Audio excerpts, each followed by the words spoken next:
A nossa leitura de hoje, a nossa conversa de hoje, ela é baseada no livro Palavras de Vida Eterna, o livro que eu criei e adotou esse ano. E a lição que nós vamos falar hoje é a lição de número 158, que ela chama-se Vontade Divina. E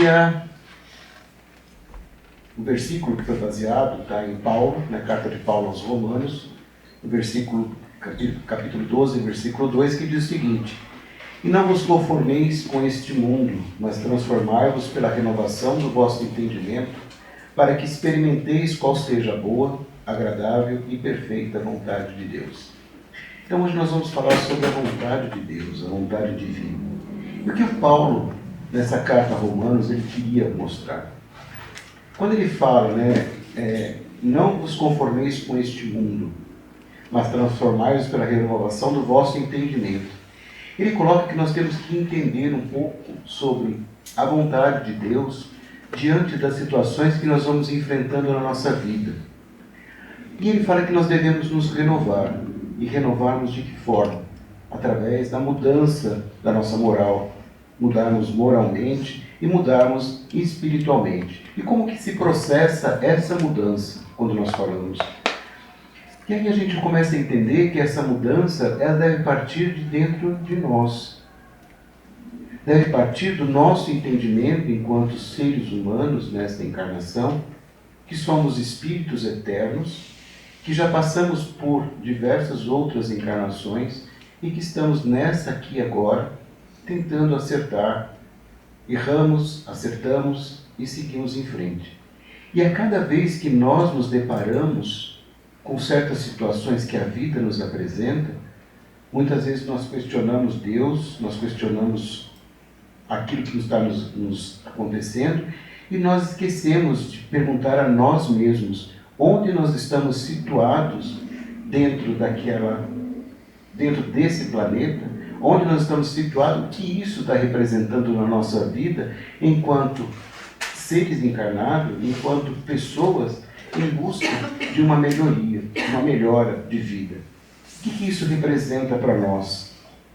E aí, nós temos que entender que Jesus, quando veio aqui, ele trouxe em seu Evangelho uma expressão maior de amor. O Evangelho de Jesus veio trazer o amor e a compreensão desse amor, que é o amor divino, o amor que Deus tem para conosco.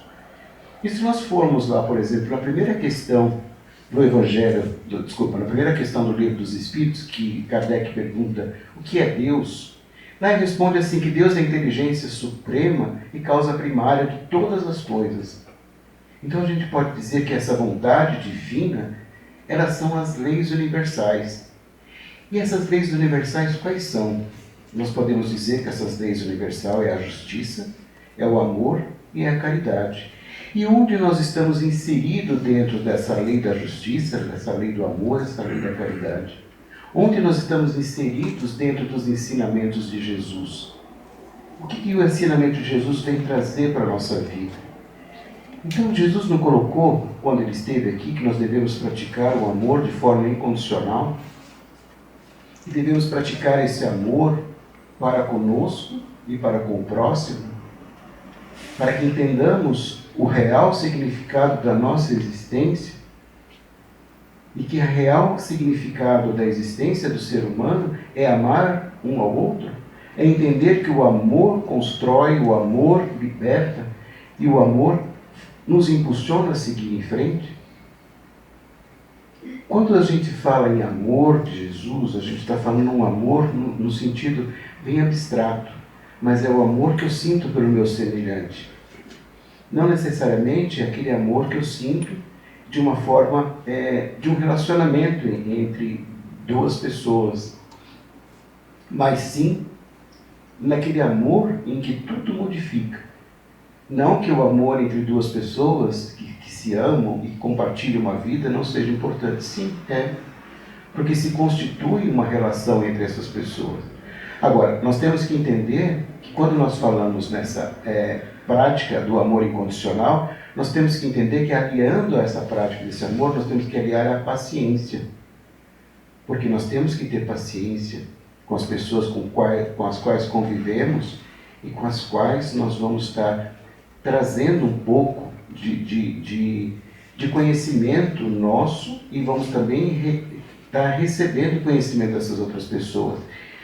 E entendemos também que nesse amor também traz a tolerância. Nós temos que também aprender que nós temos que tolerar as coisas que estão ao nosso entorno. E além disso, entendemos o perdão.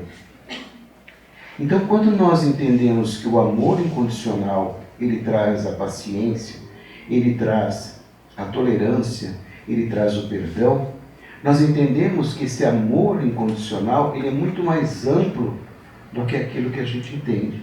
E quando a gente passa a entender isso, a gente passa a entender que vontade de Deus é que nós nos amemos e compreendamos o real significado do amor.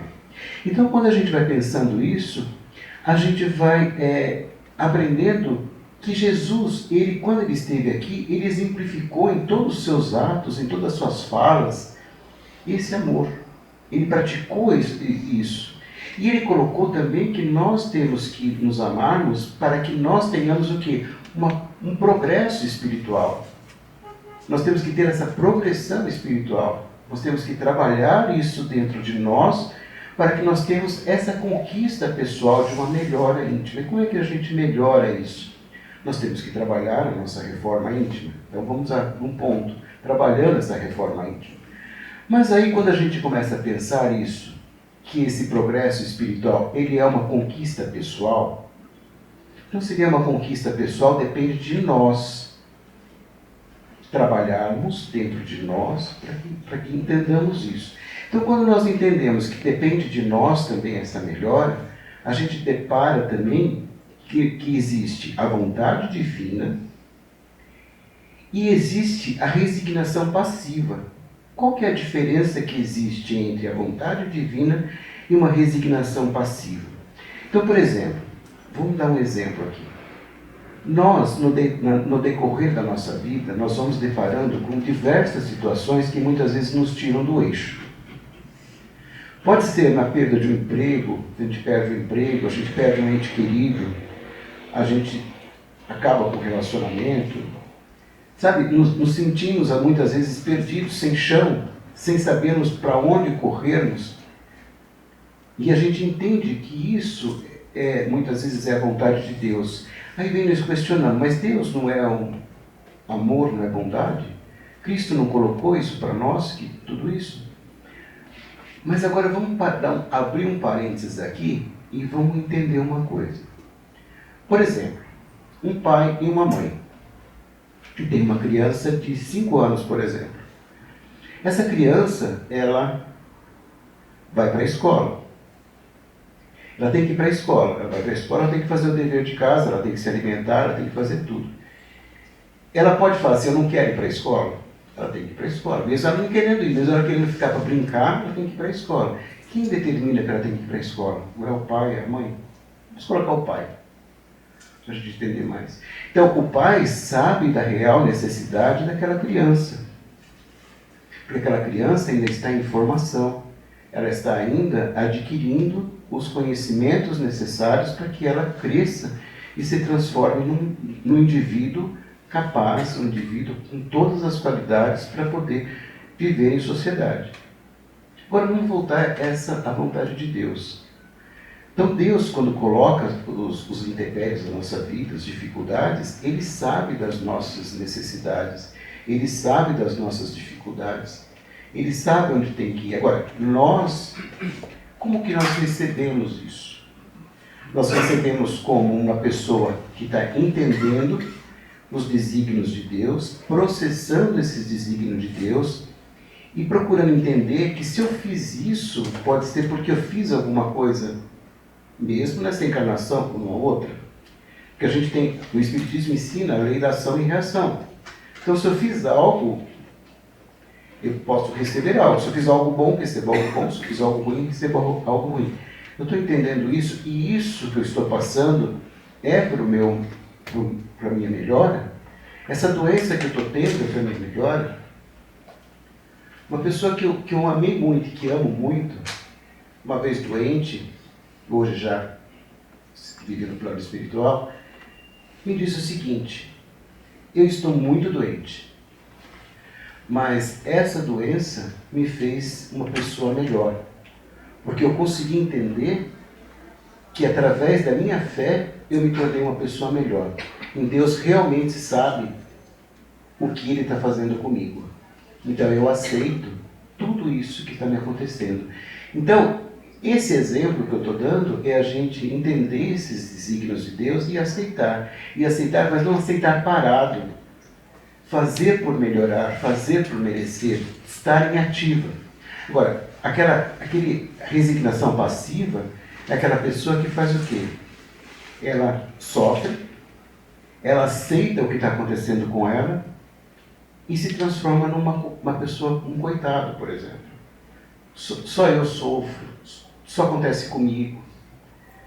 Começa a reclamar, começa a dizer que nada dá certo na minha vida, tudo que eu faço está errado. Então, essa pessoa ele tem uma resignação passiva, ele é um resignado passivo. Então, o que ele tem que fazer? Falta uma compreensão de Deus, falta fé para essa pessoa. E quando nós temos a fé, independente das coisas difíceis que a vida nos apresenta, nós vamos enfrentar isso com fé, porque a gente sabe que Deus está presente na nossa vida. A gente sabe que nós podemos balançar, mas a gente não vai cair porque nós estamos sendo seguros por Deus. Porque eu acredito que dias melhores vão vir.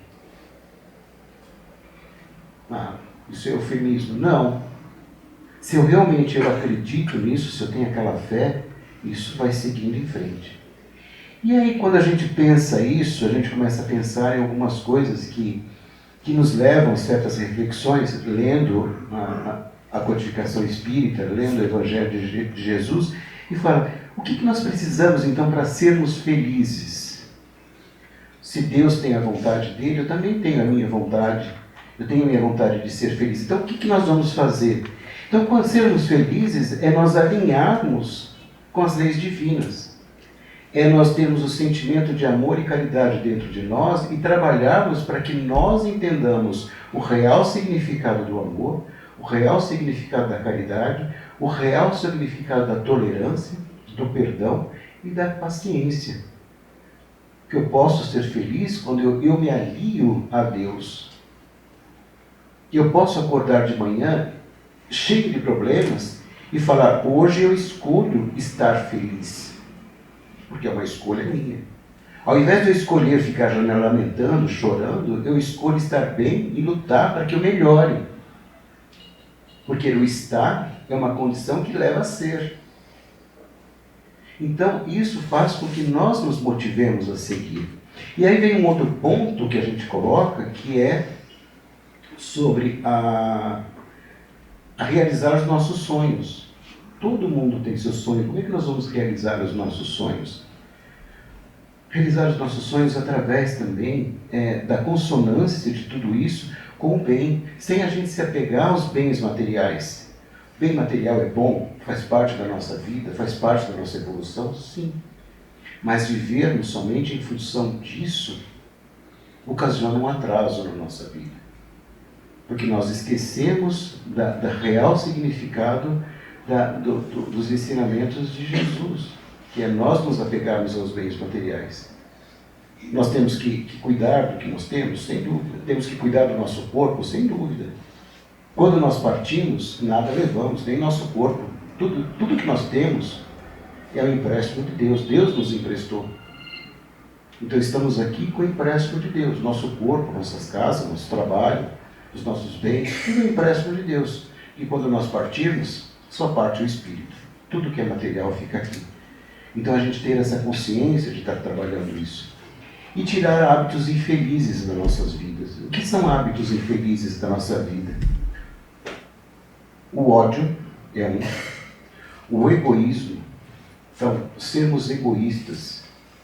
Não reconhecermos o outro. Sabe, pensarmos somente em nós. Tirarmos esse egoísmo. Tirarmos o orgulho da nossa vida. Não sermos orgulhosos. Termos a humildade. Cristo falou, bem-aventurados os pobres de espíritos, porque deles verão o reino de Deus. gente encontra isso em Mateus, né, nas bem-aventuranças. E o que quer dizer isso? Pobres de espírito, o que é? É a pessoa que é humilde de coração.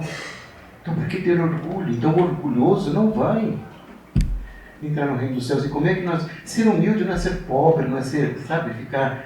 não, ser humilde é ter o coração puro, é se condoer com o outro, é se importar com o outro, é se portar com si mesmo, de uma forma que você possa ajudar-se para ajudar o outro, ser exemplo em muitas formas.